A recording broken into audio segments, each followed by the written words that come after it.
ലാലേട്ടന്റെ ഗരാജിൽ വന്നതും പോയതുമുള്ളതുമായ വാഹനങ്ങളെ നോക്കാം. കൂടുതലും പാസഞ്ചർ കംഫർട്ട് തരുന്ന വാഹനങ്ങളാണ് ഇദ്ദേഹത്തിന്റെ ചോയ്സ്. ആദ്യകാലങ്ങളിൽ കൂട്ടിനുണ്ടായിരുന്ന 1986 മാർക്ക് 4 മോഡൽ അംബാസഡറും പിന്നെ 1988 മോഡൽ KCT 5544 കോണ്ടസയും ഒക്കെയായിരുന്നു. അദ്ദേഹം ഇന്നും ഇത് സൂക്ഷിക്കുന്നു. കൂടാതെ ധീരുഭായ് അംബാനിയുടെ ഗരാജിൽ നിന്ന് വന്ന കാഡിലാക് ഫ്ലീറ്റ്വുഡും ഇദ്ദേഹത്തിന്റെ ഗരാജിലുണ്ട്. പിന്നെ വന്നത് 2008 model Mercedes Benz E-Class 280 CDI ആണ്. അടുത്തത് വരുന്നത് 2010 model Mercedes Benz S-Class 350 CDI ആണ്. പിന്നെ ഗരാജിൽ വന്നു പോയത് ഒരു 2012 മോഡൽ മിത്സുബിഷി പജീറോ സ്പോർട്ട് ആണ്.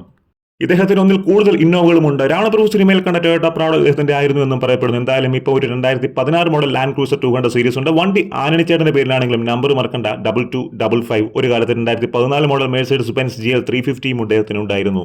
2020 കാലങ്ങളിൽ Toyota Vellfire executive lounge edition സ്വന്തമാക്കിയിരുന്നു. ഒരു കിയ കാർണിവൽ ഇദ്ദേഹത്തിന് ചെന്നൈയിലുണ്ടെന്ന് പറയപ്പെടുന്നു. പിന്നെ ഒരു ഫ്യൂച്ചറിസ്റ്റിക് വാഹനമായ കിയ EV6 ബർത്ത്ഡേ ഗിഫ്റ്റ് ഇദ്ദേഹത്തിന് ലഭിച്ചിരുന്നു. അടുത്തതായി ലാലേട്ടന്റെ യാത്രയ്ക്ക് കൂട്ടായി ഉള്ളത് റേഞ്ച് റോവർ ഓട്ടോബയോഗ്രഫി 4.4 V8.